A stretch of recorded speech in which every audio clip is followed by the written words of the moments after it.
Ben. Good morning. Good morning to you. Pleasure to have you here. I hope you're well.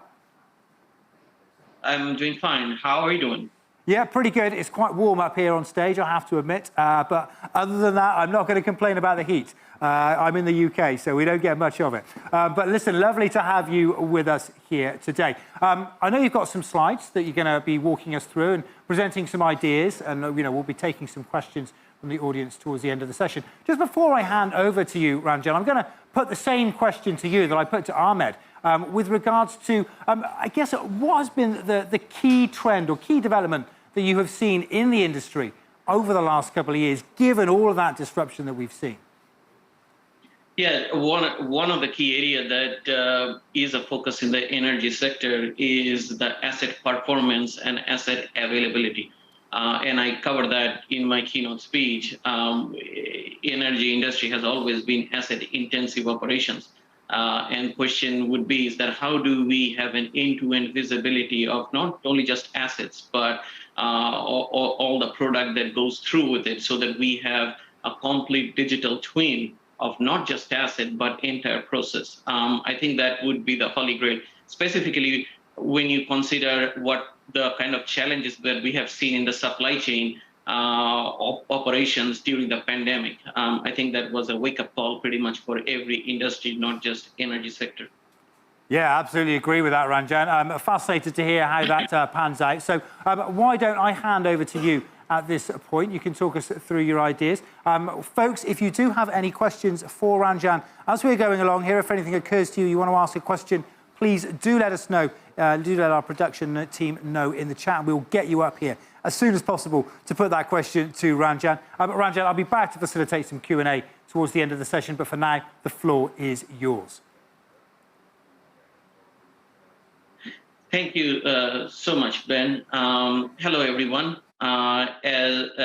Thank you for inviting me to deliver opening keynote to your conference.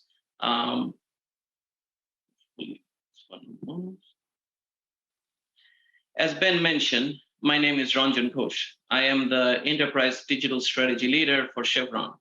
As the energy system continues to evolve, in Chevron, our purpose remains the same: to develop the affordable, reliable, and ever cleaner energy that the world needs to enable human progress.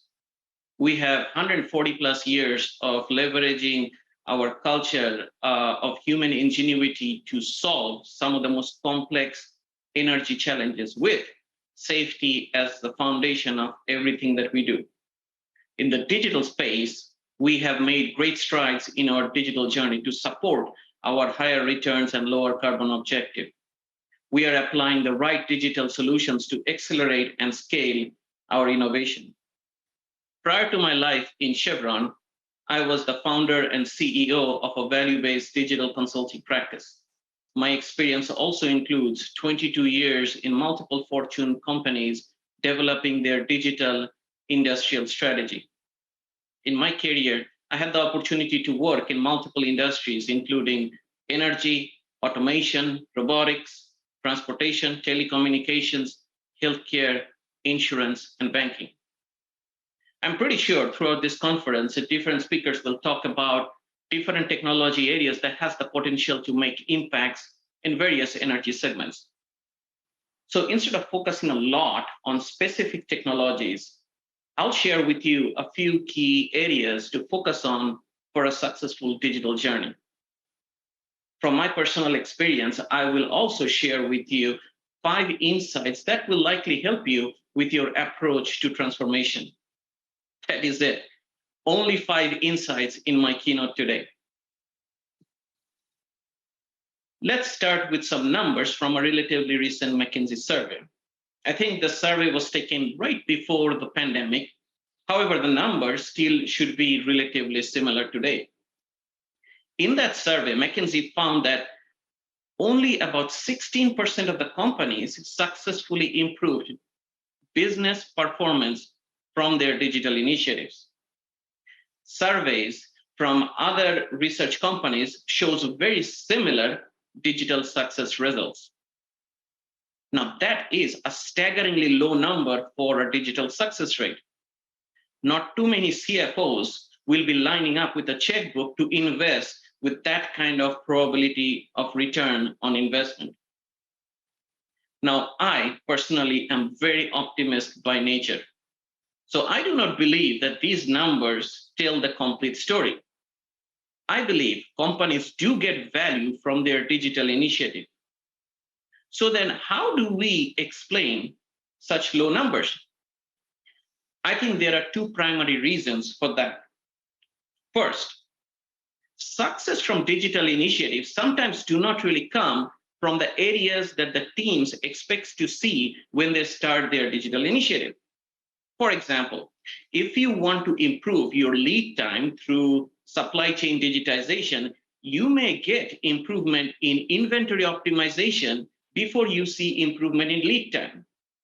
So if you are comparing your post-deployment lead time to baseline number that you have collected, you will think that your digital initiative might not have provided the benefit you were looking for, whereas it did provide the benefit, which is just not in the area of your focus to measure success. Second reason, I think, is leadership teams' unrealistically high expectation of what they can get out of digital initiatives than what the digital initiative is truly capable of producing.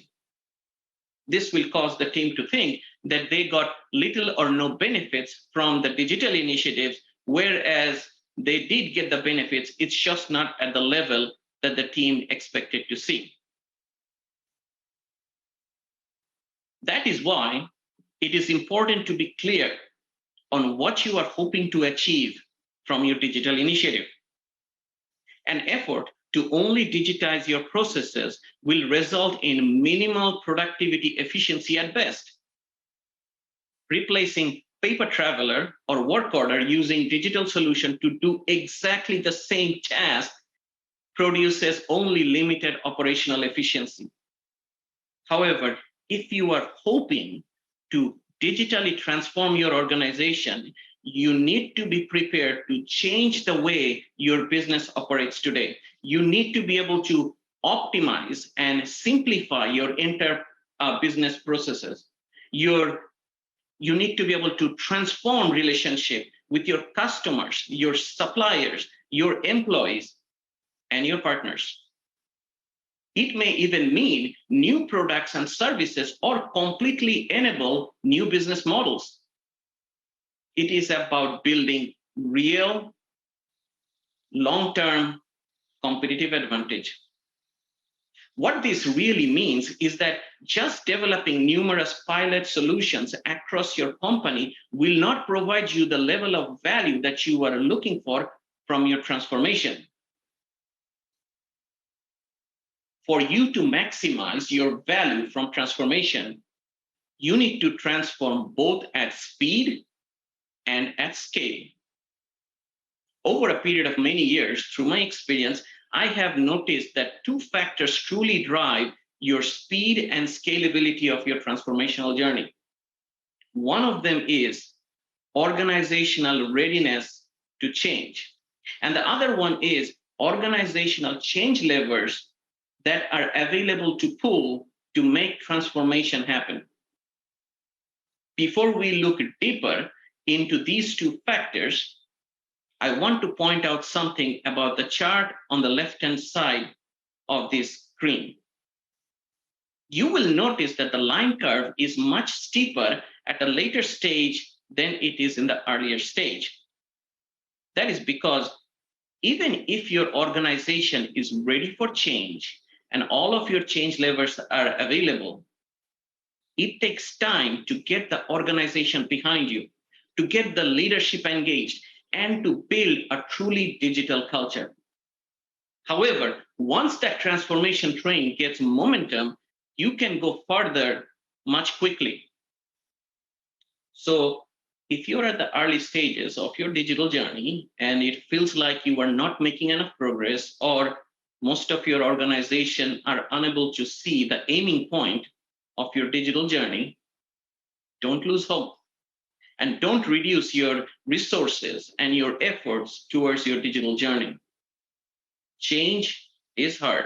And sometimes the headwind may seem too much that you start questioning yourself, the path you are taking, if that is right or wrong. And that is where comes my first of 5 insights. To be successful, it is very important that from the very beginning, you find a value-focused, meaningful purpose for your digital journey, engaging as many change agents you can recruit within your organization. Now let's break down further the 2 factors we discussed earlier: readiness to change and available organizational change levers. Let's start with readiness to change. Organization is ready to pick up the speed and scale of digital journey when it has the right digital culture. It is when everyone from the senior executives to the lowest levels of the organizations truly understands how digital can help to do their job better, when everyone understands the level of digital fluency they need to develop to drive value from digital. Now, you may ask, how do we know when we have a digital ready culture? I personally use a very simple measuring stick.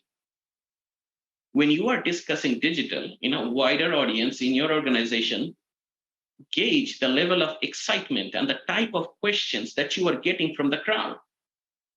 On the other hand, if you are in a digital discussion with a smaller group at various levels of the organization, check if most of the questions that you are getting are those directly directed towards you, or they are directed towards their peers of how digital applies to their job and how it can help their group. The second element of organizational readiness is priority, digital priority compared to other activities. If there are more pressing priorities within your organization, you are unlikely going to muster not a lot of excitement of digital transformation. Now let's talk about the second factor: organizational change levers. We will talk about 5 change levers. Let's start with incentives.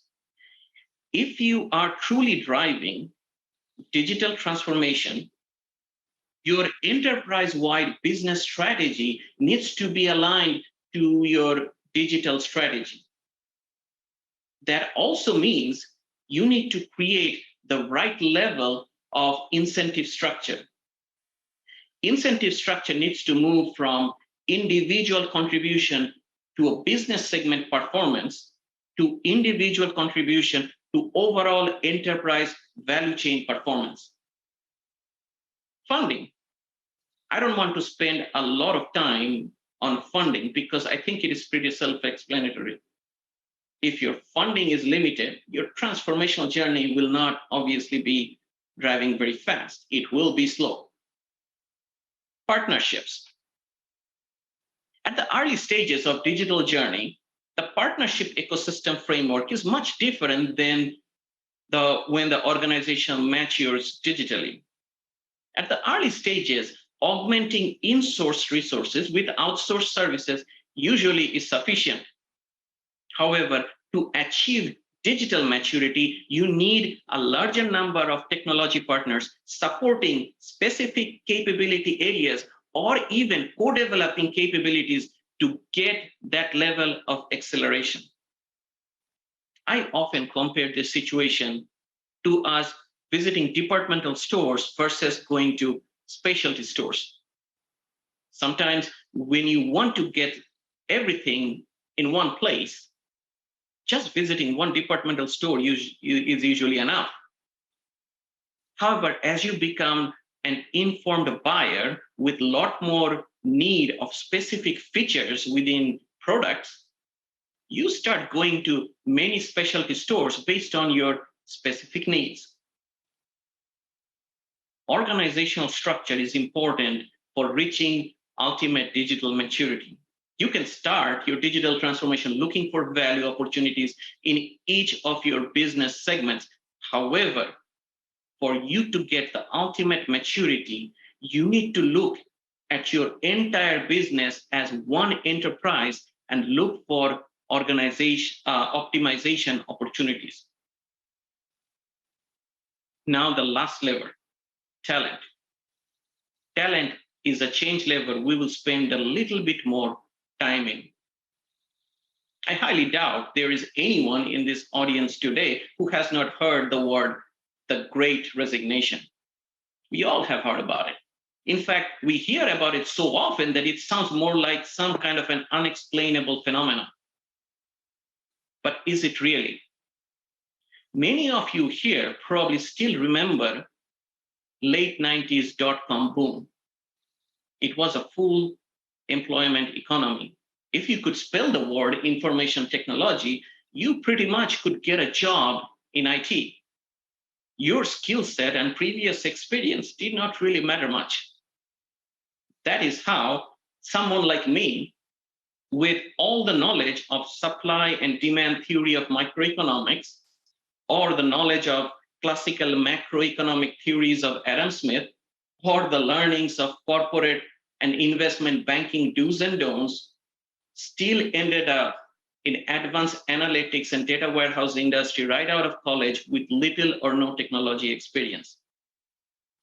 The point I'm trying to make here is that the challenge that we are facing now on talent acquisition and retention is nothing new. It has happened in the past, and it will happen again. The job market was always tied to the economic market. If the jobs are available in the market and the opportunities are there for people to move to new jobs, people will want to move. So your concern should not be that people are looking for new jobs, but your concern should be, do you know who your talents really are? And what are they really looking for in their job?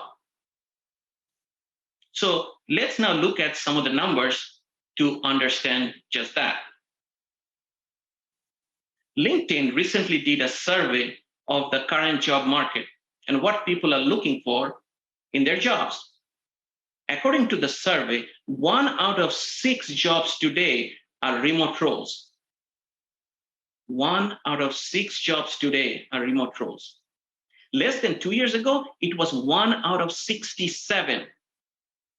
Another number, 87% of the employees would prefer to work from home at least 50% of the time.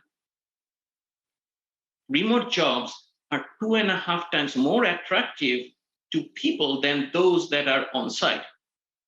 What all of these numbers suggest is that the flexibility of working from home and having work-life balance is the top factor for most job seekers. Here is an important data point though. LinkedIn collected additional data points on who is actually making the move. Gen Z movement is up 134% compared to 2019, whereas millennials are up only 24%, and baby boomer movements remain relatively status quo. So what all of these really sums up is that if you're planning to hire someone right out of college, hoping that you will keep them for decades in your company, your likelihood of success is lesser today than it was a couple of years ago, unless you can create the right working environment for them. Everything that we talked about so far applies to general talent recruitment. Guess what? When you talk about digital talent retention, it is even harder. All of you are in some energy sector in this that who are in the audience today. Either it's oil and gas, utilities, mining, power grid, switch gears, etc. So your primary function is, in most cases, is building or processing final energy products. For any other non-technical functional skills within your organization, your threats of losing your talent will come most likely from another energy company. However, when you talk about digital talents who has transferable skills, your threats of losing your digital talents will come from any industry, products or services base, including those whose primary product and services is in the technology area.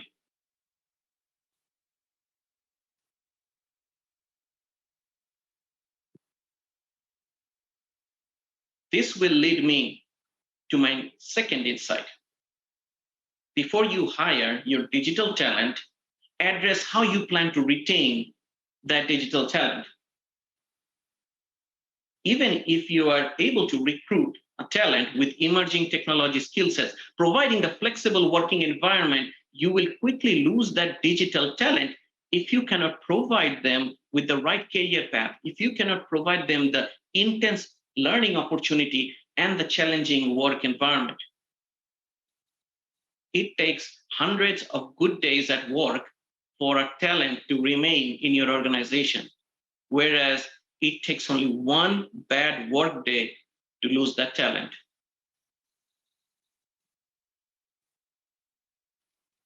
As I mentioned at the beginning, since it is an opening keynote with a lot more detailed session to follow in the next few days, where many other presenters will focus on specific technologies in different energy sectors, I will not dig deep into specific technology areas or its use in any energy segment. I will, however, highlight 3 technology areas that will have a huge impact regardless of which energy segment your company is in today. Cyber risk is real. Since it does not directly relate to efficiency of an organization, it is very easy to underspend in this area. In 2021, world saw 300% increase in ransomware cases, one of which was the Colonial Pipeline incident that you all have heard about. Assets. Most energy segments, as I was mentioning earlier in the conversation, is asset-intensive operations. That is why having visibility of assets and the asset performance can provide significant time savings of designing new lines and facilities, operations management, and turnaround or schedule maintenance period. I think artificial intelligence is a hidden gem in many of the energy segments, especially in integrated oil and gas sector. Oil and gas sector has always been data rich. However, integrating the data across multiple business units and driving standardized metadata have been the difficult parts of getting the most out of AI. You can get the most out of AI when your business processes are simplified and optimized, whether you are using any tools to find simplification opportunities or you're using any methodology like Lean framework, you will find more efficiency opportunities if you can take as close to enterprise level viewpoint as possible. That is where I step into my third insight. When you are looking to simplify your business process, sometimes it is okay to accept process exceptions than to accept process constraints. Let me repeat that again. Sometimes it is okay to accept process exceptions than to accept process constraints. Those of you who have been trained in Six Sigma or are currently going through the Six Sigma journey, you will probably say, you know what? This just goes against Six Sigma thinking, because allowing exceptions to a change process is typically a way to ensure that your change process will fail. Now, I am not advocating that you always build change simplified processes using exception or accepting exceptions. What I am saying is that sometimes many large organizations where businesses and product lines mostly run independently, you may not be able to get agreement from all of your stakeholders for all process simplification opportunities. In those cases, you are better off building a simplified business process, highlighting the exceptions, than considering them as constraints to your process. The reason is that once you accept something as a constraint to your process, you will create a process that works around those challenges. Whereas if you create a simplified process and accept those challenges as something you will address later, you can, over time, work to eliminate those exceptions. In your transformational journey, once you have simplified your business process, it is important to find the right emerging technology solutions to digitize that business process. This leads me to my fourth insight. When you find your innovative solution that you think will meet your business process, it is better to deploy that using minimum viable product concept at maximum viable speed. MVP, or minimum viable product concept, has been there for a while.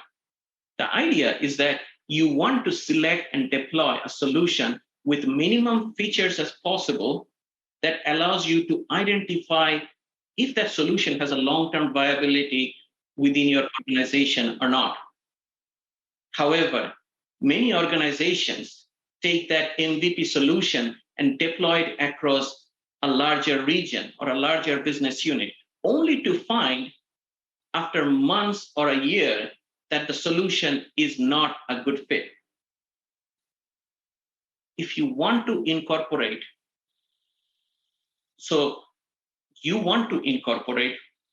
MVP approach to a fail fast mentality by identifying the smallest scope area where you can deploy this MVP solution, even if the scope may be too small to prove a reasonable benefit.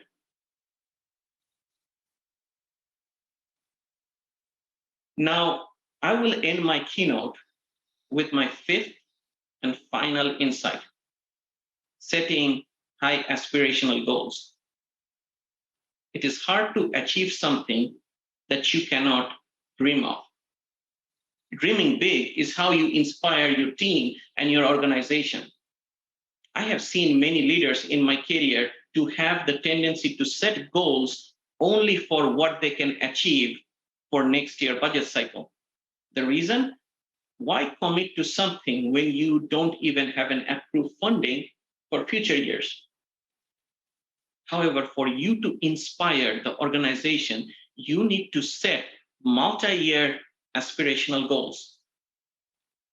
Having a big dream is important, whether it's for a person, a company, or a country.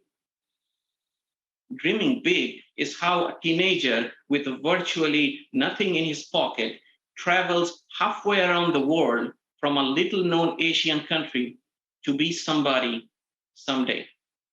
Dreaming big is how a company of one person from Seattle becomes one of the largest companies in the world.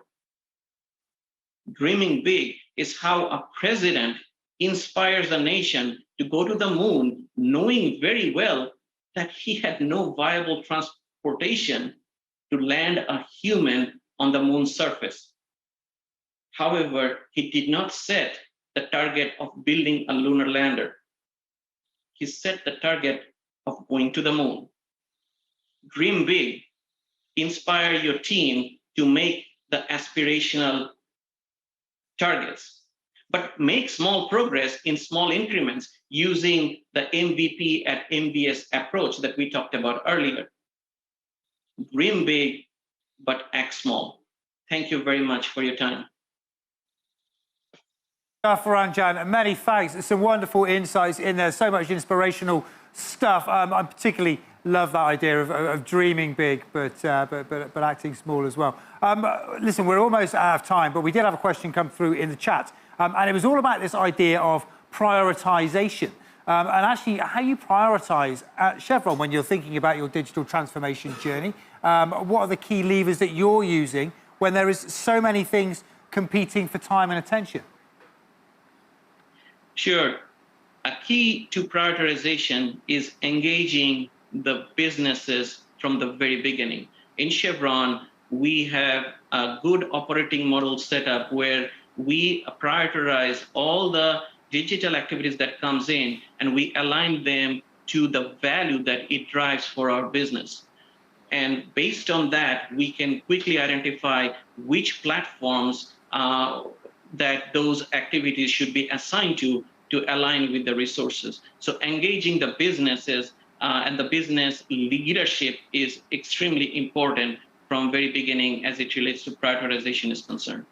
Yeah, and how are you doing that? How are you achieving that, Ranjan? Is that about building cross-functional teams? Is it about incentives, which I know you also mentioned? What are the kind of the key tools using to drive that?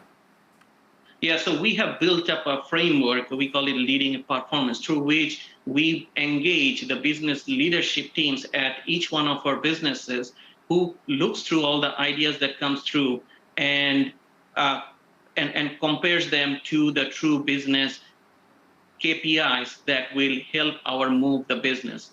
And based on that, they look at and prioritize at each business unit level, which then gets compiled and find out what truly will drive our entire business segment. Love it. Sounds like a great approach. Ranjan, I'm sorry, but that is all we've got time for this morning. Many thanks for kicking things off here. There's lots that will resonate through the next couple of days. As you said, we've got some talks coming up on some of those specific topics further, over the next couple of days. Many thanks for kicking things off. It was a pleasure speaking with you. Thank you so much, Ben, and hope to talk to all of you soon. Yeah, great stuff. Thank you, Ranjan.